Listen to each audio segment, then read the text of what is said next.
Ал сәлеметсіңдер ме балалар? Бүгін мен сендермен оқу жылдамдығын арттыру курсын бастағым келіп отыр. Сендер білесіңдер, кімнің қалай оқитындығын. Мысалы, оқу жылдамдығын оқыған кезде Айзере сен қанша оқисың? 35-40 сөз оқисың. Әлібек қанша сөз оқисың? 30. Әлібек 25-28 сөзге дейін оқиды. Каусар 40-45 ба сөз оқиды екенбіз. Аяжан 16 сөз оқимыз. Ал Санжар сен қанша сөз оқисың? 40 сөзге дейін оқимыз. Енді бала сендердің ойларыңша бұл өте жақсы ма? Қалай ойлайсыңдар? Жоқ деп ойлайсыңдар, әрине. Әлібек жақсы деп ойлайды. Енді былай қарасыңдар балалар, бұл өте баяу екенбіз. Сендер жылдам оқуларың келеді ме? Келеді, жылдам оқу керек. Жылдам оқу үшін балалар біз көп қателіктер жібереді екенбіз. Сол қателіктердің бірі, қазір мен сендерге айтайын, неге біз жылдам оқи алмаймыз? Өйткені біріншіден, регрессия деген бар екен. Осы регрессия дегеніміз балалар, біз мәтінді оқып жатқан кезде артқа оқиды екенбіз. Содан біздің уақытымыз өтіп кетеді, қайталап жатамыз кейде, ол қате екен. Одан кейін тыңдаймыз. Одан кейін екінші, бізде оқу тәртібінің жоқтығы. Яғни жылдам оқудың әдіс тәсілінің жоқтығы. Сол себепте бізге әсер етіп отыр екен. Және үшіншіден, артикуляция деп айтады. Дыбыстаған кезде, біз мәтін оқыған кезде біз дауыстап оқимыз. Бар күшімізді салып, дауысымызды шығарып оқиды екенбіз. Ол да қате екен. Біздің уақытымыз, біздің энергиямыздың бәрі кетеді екен. Сондықтан қалай оқимыз деп ойлайсыңдар? Ішімізден оқуымыз керек екен. Одан кейін төртіншіден біздің көзімізді, көз арқылы оқимыз ғой біз. Сол көзіміздің қамту аймағының кішкентай ғана болғандығы екен. Біз бір ғана сөз, және екі ғана сөз оқиды екенбіз. Сондықтан біздің оқу жылдамдығымыз төмен екен. Ал жылдам оқитындар бар екен балалар, минутына 2000 сөзге дейін, одан көп оқитындар 20 000 сөзге дейін оқи алатындар бар екен балалар. Бір қыз бар екен, 17 000 сөз оқиды екен. Соған жеткіміз келеді ме? Онда бәріміз соған жету үшін жұмыс жасайық. Олардың көздерінің қамту аймағы, біз азат жолдан бастайтын едік, бірінші азат жол, екінші азат жол деп айтамыз ғой, абзац. Сонда олардың көздерінің қамту аймағы бір абзацты бірден қамтиды екен. Сондықтан олар жылдам оқиды екен. Түсінікті ме? Одан да көп оқуымыз керек екен, Айзере. Енді бесіншіден назар. Яғни біз назар аудармаймыз. Көбінесе бар зейінімізбен мәтінді оқымайды екенбіз. Мәтінді оқып отырамыз, бірақ зейініміз далада, қашан қоңырау болады, қашан асханаға барамыз, осындай ойлар бізді мазалайды. Сондықтан біздің оқу жылдамдығымыз төмен екен. Назар қою, бар назарымызды, бар зейінімізді оқыған мәтінге қойсақ, біздің оқу жылдамдығымыз артады екен. Ал осы оқу жылдамдығымызды арттыру үшін жұмыс жасаймыз ба? Жасайды екенбіз, өте жақсы. Оқу жылдамдығын анықтаудың өзінің формуласы бар екен. Мінекей, оқу жылдамдығын анықтау үшін В деп белгілейміз. Q дегеніміз мәтіндегі сөздер саны, Т деп белгілегеніміз уақытты білдіреді, К дегеніміз ол түсіну коэффициентін білдіреді. Яғни біз оқыған мәтінімізді босқа зудыратып оқымай, біз оны түсінуімізді керек екен. Қанша сөз оқитынымды анықтау үшін. Оқу жылдамдығы бізде өте баяу, орташадан жоғары, жылдам, өте жылдам және супер жылдам деп бізде осылай анықталады екен. Өте баяу дегеніміз балалар 100 сөз. 100 сөзді өте баяуға жатқызады екен. Баяу дегеніміз 250 сөз, орташа 800 сөз, орташадан жоғары оқитын болсақ 2500 сөз екен, орташадан жоғары. Жылдам оқу 5000 сөз, өте жылдам оқу 10 000 сөзді супер жылдам оқу 20 000 сөз екен. Ал біздің оқуымыз қайсына жатады деп ойлайсыңдар? Өте төмен. Өте төмен баяуға жатады екен, е? Жақсы. Енді балалар, тыныш тоқтаймыз. Мен не дедім бағана? Дауыстап оқымаймыз дедім, ішімізден оқимыз. Дайындаламыз. Мен қазір секундомерді қосамын. Сөйтеміз да 1 минутта кім қанша сөз оқыды, соны тексереміз. Аштық па? Айыржан аш. Ашып дайындаламыз. Мен сендерге мәтін бердім. Ішімізден жылдам оқуға тырысамыз. Оқыған нәрсеміз, бірақ артқа қайтпаймыз дедік. Алдыға, тек қана алдыға ұмтылып оқимыз. Және балалар, мен сендерге сенемін. Өтірік оқып кетпейміз, е? Біз бірінші білейік. Қанша сөз оқи алатынымызды біз бірінші біліп алайық. Мына жаққа жазып қояр мен, е? Түсінікті ме? Ал бастаймыз, ал. 1, 2, 3.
Болды. Тоқтаймыз. Қай жерге келдік, сол жерде ұстаймыз. Санаймыз ба? Сөйтеміз да, қарындаштарың бар ма? Қарындаштармен сол жерде белгілеңдер да. Қанша сөз оқыдық, санаймыз.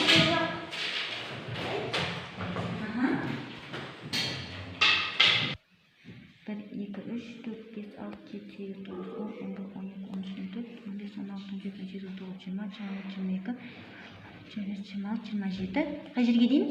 Осы жерге дейін ба? 27 сөз оқыпты. 27 сөз оқыпты. Тамаша. Қалса қанша сөз оқыпты? Так, мына жерден 27 болса, 28, 29, 30, 31, 32, 33, 34, 35, 36, 37, 38, 39, 40, 41, 42, 43, 44, 45, 46, 47, 48, 49, 50, 51, 52, 53, 54, 55, 56, 57, 58, 59, 60, 61, 62 ма? 62 сөз оқыпты, тамаша. Каусар 62 сөз оқыпты. Бағана 27 еді, не? 28, 29, 30, 31, 32, 33, 34, 35, 36, 37, 38, 39, 40, 41, 42, 43, 44, 45, 46, 47, 58, 59, 60, 61 сөз. 51 сөз оқыдың ба? Мынаны оқыдың ба? Оқыған жоқсың, не? 1, 2, 3, 4, 5, 6, 7 сөз оқыдық. 7 сөз оқыдық. Онда біреу, екеу, үшеу, төртеуін алып тастайтын болсақ, Каусар бізде 62 ма? 62 оқыса 59 болады онда мына. 59 сөз оқыдық. Тамаша. Неге адамдар регрессия жасайды? Өйткені біріншіден ол бізге әдет болып кеткен екен. Артқа оқу деген сияқты бізге әдет болып кеткен. Және екіншіден назар аудармауымыз біздің. Бар зейінімізді, назарымызды осы мәтінге аудармаудың себебінен біздің оқу жылдамдығымыз төмен екен. Жасыл нүкте жаттығу балалар. Мына тақтада көріп тұрсыңдар, нүкте дегенде жасыл нүкте. Сол нүктеге қарап, жан-жағындағы сөздерді де оқи алуға болады екен балалар. Мысалы, тісті басқаруға болады екен. Яғни біз ұйықтаған кезде тіс көреміз ба? Көреміз, тіс көресіз бе балалар? Ол дұрыс емес екен. Өйткені біз түсті көрген кезде біз миымыз түнімен жұмыс істеп шығады екен. Миымыз түнімен жұмыс істегеннен кейін ол әлсірейді, шаршайды, ертеңгі күнімізге біздің зиян етеді екен, біздің ойлау қабілетімізге әсер етеді екен. Егер біз түнімен түс көрмесек, түс көрмей тып-тыныш ұйықтап тұратын болсақ, біз түс көрмесек, біздің миымыз да тынығып ұйықтайды болып жатыр. Содан кейін ертесіне біздің ойлау қабілетіміз, бағанағы жылдам оқуға деген ынтамыз бәрі артып, жұмысқа деген ынтамыз да артып, яғни біздің миымыз да ұйықтап демалып тұрады екен. Күш қуаты да артып тұрады екен. Сондықтан түсті көрмеуге болады екен. Түсті де басқаруға болады екен. Ол үшін біз жасыл нүкте жаттығуын жасауымыз керек. Ұйықтардың алдында 10 минут бұрын жасыл нүктеге қараңдар. Жасыл нүктеге қарап жатамыз. Тынысымызды бақылаймыз. Көп адамдар көкірегімен демалады екен балалар. Бүйтіп демалған кезде, бүйтіп демалады. Сендер дене шынықтырып былай демаласыңдар ма? Иә. Несе екі иығымыз көтеріледі? Бүйтіп. Ол қате. Біз демалған кезде, біз ішімізбен демалуымыз керек. Міне, ішімізді бүйтіп демді алған кезде ішіміз тартылады, демді шығарған кезде ішіміз шығады. Санжар, қолымызды түсіреміз, айдере иығымызды қимылдатпаймыз, ішіміз шығып кіреді, шығып кіреді. Кәні орындайықшы. Иығымыз қимылдамайды, көрдіңіз бе? Ішіміз ғана. Мінекей, осы өте дұрыс жаттығу екен. Жасыл нүкте жаттығуының балалар екі пайдасы бар екен. Ол назарымызды бір жерге ұстауға көмектеседі. Жасыл нүктеге қараған кезде бар назарымыз соған ұстауға көмектеседі екен. Және жасыл нүктеге қарау арқылы біз айналамыздағы сөздерді қамтуымыз керек. Барынша жоғары төмен барлық сөздерді қамтуымыз керек екен. Неғұрлым біздің көзіміздің қамту аймағы неғұрлым үлкен болса, соғұрлым біз мәтінді жылдам оқи аламыз. Және балалар, біздің 5 сезім мүшеміз бар. Тіліміз қандай сезім мүшесі? Дәм сезім. Тіл арқылы біз дәм сеземіз. Мұрын арқылы не сеземіз? Иіс сеземіз. Тері арқылы, теріміз арқылы не сеземіз? Сипап сезу, е? Сипап сезу арқылы, мысалы, мынаны ұстасақ жұмсақ жылтыр екенін білеміз, мынаны ұстасақ бұл қандай? Қатты екен, жақсы. Ол сипап сезу арқылы. Ал біздің көзіміз көру арқылы. Біздің барлық миымызға жинайтын ақпараттың барлығы осы көз көру арқылы есімізде сақтайды екен. 70% барлық ақпараттың 70%-ын біз көзімізбен көру арқылы есте сақтайды екенбіз. Балалар, біз оқыған кезде көзіміз шаршайды, көзіміз ауырып, талып кетеді. Оның да себептері бар екен. Неге? Неге біздің көзіміз ауырады, шаршайды? Оқып жатқан кезде неге ұйқымыз келеді? Өйткені біз көз гигиенасын сақтамаймыз. Көз гигиенасы дегеніміз балалар, көз жаттығулары. Көзімізге біз әрдайым жаттығу жасап, демалтып, содан кейін мәтінді оқысақ, біз ешқандай қиындық тудырмайды екен. Мысалы, біріншіден, көз гигиенасын сендер оқыған кезде бүйтіп оқисыңдар, жатып, төсекке жатқанды оқимыз бүйтіп, сол кезде не болады? Біздің өкпеміз дұрыс тыныс алмайды екен, өкпеміз қысылып, дұрыс тыныс алмайды да, миымызға не бармайды? Оттегі бармайды да, миымызда біздің шаршап, әлсіреп, ұйқысы келіп, бәріміздің ұйқысы келіп, маужырайды екенбіз, ұйқымыз келіп, және ұйқымыз келіп, маужырап кетеміз. Одан кейін кітап оқыған кезде біз бүйтіп жатып, кітапқа бүйтіп жақсы бүйтіп қарап оқимыз. Солай ғой? Ол да қате балалар. Біздің көзіміз бен кітаптың арасы қанша минут болу керек? 30 минут болу керек. Мен соны сендерге әрдайым айтамын, 30 минут болу керек. Ой, кешіңдер балалар. 30 сантиметр болу керек. 30-35 сантиметр болу керек. Қараңдар. Бүйтіп тұрған кезде, мына жерге мысалы 20-30 сантиметр. Демек қалай отыру керек екенбіз? Қалай отырамыз? Түзу отырамыз. Сонда көз бен кітаптың арасы 30 сантиметр болу керек екен. Және оқып болғаннан кейін не істейміз? Таза ауаға шығып, серуендеп қайтсақ өте жақсы болады екен. Ағаштар, талдар, көп жерге барып, таза ауаға шығып, кішкене миымызды тынықтырып келеміз. Ал балалар, көз гигиенасына арналған жаттығуларды жасап көрейік. Біріншіден қатты ашып жұмамыз. Ол 5-6 рет жасайық, 30 секундтан. 5 секунд қатты көзімізді қысып тұрамыз да, сосын 5 секунд қатты көзімізді ашамыз. Ал бәріміз көзімізді қатты ашамыз. Тамаша, енді қатты жұмамыз. Енді ашамыз. Тамаша, 5 секундтан тағы да қатты жұмамыз. Тамаша. Арқадан. Енді жоғары төмен, оңға солға жасаймыз. Басымызды қимылдатпаймыз. Мұны қараймыз. Көзімізді жоғары, тек қана көзімізді жоғары қараймыз. Төмен қараймыз. Оңға қараңдар. Солға қараймыз.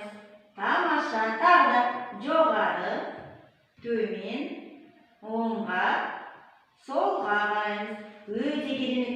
Енді тағы да көзімізді шеңбер бойымен бүйтіп айналдырып көрейік шаққан екен. Олай емес Айзере, бірінші жоғары қараймыз. Сөйтіп оңға қарап төмен түсіп, солға қарап жоғары қараймыз.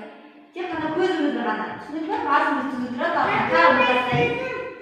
Кән көрем ал. Жоғары қарадық па? Оңға қараймыз, төмен қараймыз. Солға қарап, жоғары қараймыз. Енді бір рет айналдырып көрейік ал шеңбер тағы да. Жоғары, солға айналдырамыз. Көзімізді айналдырып, төмен қарап, жоғары, солға қарап, жоғары қараймыз. Тамаша. Енді бір-екі минут көзімізді жыпылықтатайық. Әлде қолыңды түсір. Көзімізді жыпылықтатамыз. Тамаша. Тағы да. Өте жақсы. Енді балалар, мынандай бір керемет әдіс бар екен. Өте қызықты. Кәндіміз алақанымызды қыздырамыз. Алақанымыз қызды ма? Қызғанын сеземіз. Қанекей сезсек, алақанын қызғанын сезсек, Санжар. Олай қоймаймыз, бұлай қоямыз. Қараңдар. Біздің қызған алақанымыз көзімізге керемет энергия береді екен. Мына қараймыз, көрдік па? Суыққанымызды тағы да бір рет қатты алақанымызды қыздырамыз. Мен алақаным қызып кетті қатты. Енді осыны көзімізге қоямыз. Тыныш отырып, көзімізге қоямыз. Кәнекей дұрыс қойып отырмыз ба, мен көрейін. Кәнәлі сен қалай қойдың? Қатты баспаймыз балалар. Қатты баспанды? Жақсы, тамаша. Біз осылай күнде жасап үйренеміз балалар. Бүгін біздің алғашқы ең бірінші сабағымыз бұл, е? Сондықтан біз күніге осы көз гигиенасына арналған жаттығуларды орындау арқылы оқу жылдамдығымызды арттырамыз деген ойдамыз. Осылай үйренеміз. Тамаша. Көз гигиенасын сақтау үшін балалар біз бірнеше факторларға сүйенеміз. Яғни біріншіден біз 30 минут сайын көз гигиенамызға арналған жаттығуларды жасап отырамыз және табиғатқа таза ауаға шығып отырамыз. Азынан кешке дейін бүйтіп кітап қарап отырмаймыз. Түсінікті ме? 30 минут сайын көз жаттығуымызды жасап, табиғатқа таза ауаға шығып тұрамыз. Енді балалар, кітап оқуды біз бірден қиын кітаптарды алып оқымаймыз. Біз оңайдан бастап оқимыз. Азғана кітаптарына. Қандай кітаптар оңай қызықты? Сауат ашу дейді, әдебиет деген соның ішінде ертегілер қызық қой. Шытырман оқиғалар қызық қой. Жеңіл, оңайдан бастап ертегі шытырман оқиғаларды оқып, біз күрделіге қарай көтерілеміз. Одан кейін балалар, бүгін сендерге жаңалық болды ғой көп нәрсе, көп жаңалық естідік, көп нәрсе білдік. Сол кезде жаңадан бір жаңа ақпарат естіген кезде, деуіміз керек. Сонда біздің миымызда сол ақпарат ұзаққа сақталып қалады екен. Қанатайшы, деп таң қаламыз, бұдан былай солай жасайды. Мен сендерге бір жақсы, бір жаңалық қызықты ақпарат айтқан кезде, сендер не істейсіңдер? Деп таң қаламыз. Сол кезде біздің миымызда сол ақпарат сақталып қалады екен. Бұны балалар инсайт деп айтады екен. Инсайт. Қалай айтады? Инсайт деп атайды екен. Тамаша. Енді балалар, өте жақсы, қазір біз оқығанымыз бәріміз белгілеп жаздық. Енді арқарда қалай болатынын осылай бақылап отырамыз, оқу жылдамдығымыз артады екен, артпайды екен. Енді бүгінгі сабаққа қорыта келгенде қорытынды жасаймыз. Не үйрендім? Бүгінгі сабақта не үйрендіңдер, айтыңдаршы? Мен көз жаттығуларын ба? Көз жаттығуларын үйрендім дейді. Қолдың энергиясын көзімізге беру екен, Мен бәрін үйрендім дейді. Тамаша. Не түйдіңдер?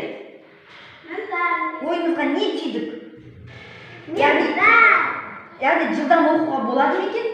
Болады екен, соған ұмтыламыз, алға мақсат қоямыз. Және кітаппен көздің арасы қанша болу керек екен? Сантиметр? 30 метр болу керек. Сантиметр.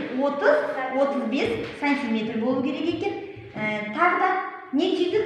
Сол туралы айтамыз қазір. Содан кейін қалай қолданамыз? Осы сұрақтарға жауап береміз.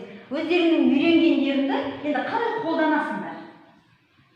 Яғни үйде де өздері не істейсіңдер? Көз гигиенасына арналған жаттығуларды жасайсыңдар, табиғат таза ауаға шығасыңдар, қайтып келіп кітап оқимыз, сөйтіп алдыға ұмтылып, оқу жылдамдығымызды не істейміз? Арттырамыз. Тамаша.